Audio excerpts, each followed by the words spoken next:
ವಸತಿ ಇಲಾಖೆಯಲ್ಲೂ ಕೂಡ ಒಂದಿಷ್ಟು ಆರೋಪಗಳು ಕೇಳಿಬಂದಿತ್ತು, ವಿವಾದಗಳು ಎದ್ದಿರುವಂತ ಬೆನ್ನಲ್ಲೇ ಈಗ ವಸತಿ ಸಚಿವ ಜಮೀರ್ ಅಹಮದ್ ಖಾನ್ ಇದಕ್ಕೆ ಯಾವ ತರ ಉತ್ತರ ಕೊಡ್ತಾರೆ ಅಂತ ಹೇಳಿ ಒಂದು ಕ್ಯೂರಿಯಾಸಿಟಿ ಇತ್ತು, ನಿರೀಕ್ಷೆಗಳು ಇತ್ತು. ಇನ್ನು ಅವ್ರ ಬಗ್ಗೆ ಈಗ ರಾಜೀನಾಮೆ ಕೊಡಬೇಕು ಅನ್ನೋ ಮಾತುಗಳು ಕೇಳಿ ಬರ್ತಾ ಇದೆ. ಸಾಗರದ ಕಾಂಗ್ರೆಸ್ನ ಶಾಸಕ ಬೇಳೂರು ಗೋಪಾಲ್ ಕೃಷ್ಣ ಅವರೇ ಈ ಆಗ್ರಹವನ್ನ ಮಾಡಿದ್ದಾರೆ. ಸಚಿವ ಜಮೀರ್ ಅವರನ್ನ ತನಿಖೆಗೆ ಒಳಪಡಿಸಬೇಕು ಅಂತ ಹೇಳಿ ಬೇಳೂರು ಹೇಳಿದ್ದಾರೆ. ಅಂದ್ರೆ ವಿಪಕ್ಷದವರು ಈ ತರ ಹೇಳ್ತಿರೋದಲ್ಲ, ರಾಜೀನಾಮೆ ಕೇಳ್ತಿರೋದಲ್ಲ, ಸ್ವಪಕ್ಷದವರೇ ಈಗ ಕೇಳ್ತಾ ಇದ್ದಾರೆ.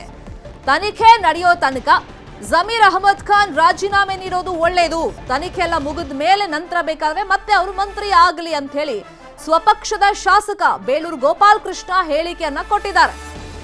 ಸಾಗರದ ಕಾಂಗ್ರೆಸ್ ಶಾಸಕ ಬೇಳೂರು ಗೋಪಾಲ್ ಕೃಷ್ಣ ಹೇಳಿರೋದಿದು.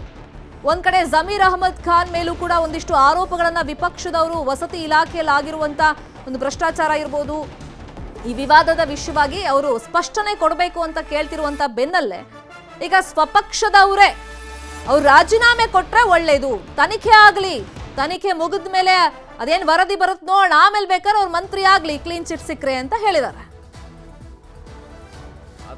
ವಸತಿ ಯೋಜನೆ ಬಗ್ಗೆ ಆರೋಪ ನೀವು ಕೇಳಿದಿರಿ.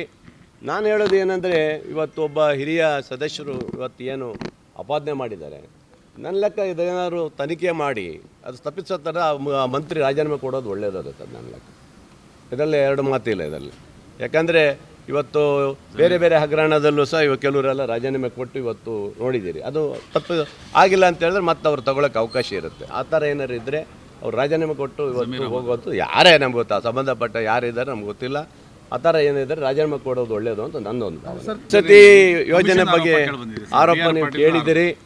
ನಾನು ಹೇಳೋದು ಏನಂದರೆ, ಇವತ್ತು ಒಬ್ಬ ಹಿರಿಯ ಸದಸ್ಯರು ಇವತ್ತು ಏನು ಅಪಾದನೆ ಮಾಡಿದ್ದಾರೆ, ನನ್ನ ಲೆಕ್ಕ ಇದೇನಾದ್ರು ತನಿಖೆ ಮಾಡಿ ಅದು ತಪ್ಪಿಸೋ ಥರ ಮಂತ್ರಿ ರಾಜೀನಾಮೆ ಕೊಡೋದು ಒಳ್ಳೆಯದಾಗುತ್ತೆ ನನ್ನ ಲೆಕ್ಕ.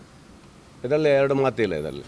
ಯಾಕಂದರೆ ಇವತ್ತು ಬೇರೆ ಬೇರೆ ಹಗರಣದಲ್ಲೂ ಸಹ ಇವಾಗ ಕೆಲವರೆಲ್ಲ ರಾಜೀನಾಮೆ ಕೊಟ್ಟು ಇವತ್ತು ನೋಡಿದ್ದೀರಿ. ಅದು ತಪ್ಪು ಆಗಿಲ್ಲ ಅಂತ ಹೇಳಿದ್ರೆ ಮತ್ತೆ ಅವ್ರು ತಗೊಳ್ಳೋಕೆ ಅವಕಾಶ ಇರುತ್ತೆ. ಆ ಥರ ಏನಾರು ಇದ್ದರೆ ಅವ್ರು ರಾಜೀನಾಮೆ ಕೊಟ್ಟು ಇವತ್ತು ಹೋಗೋದು, ಯಾರೇ ನಮ್ಗೆ ಗೊತ್ತಾ, ಸಂಬಂಧಪಟ್ಟ ಯಾರಿದ್ದಾರೆ ನಮ್ಗೆ ಗೊತ್ತಿಲ್ಲ, ಆ ಥರ ಏನಿದ್ದಾರೆ ರಾಜೀನಾಮೆ ಕೊಡೋದು ಒಳ್ಳೆಯದು ಅಂತ ನನ್ನೊಂದು.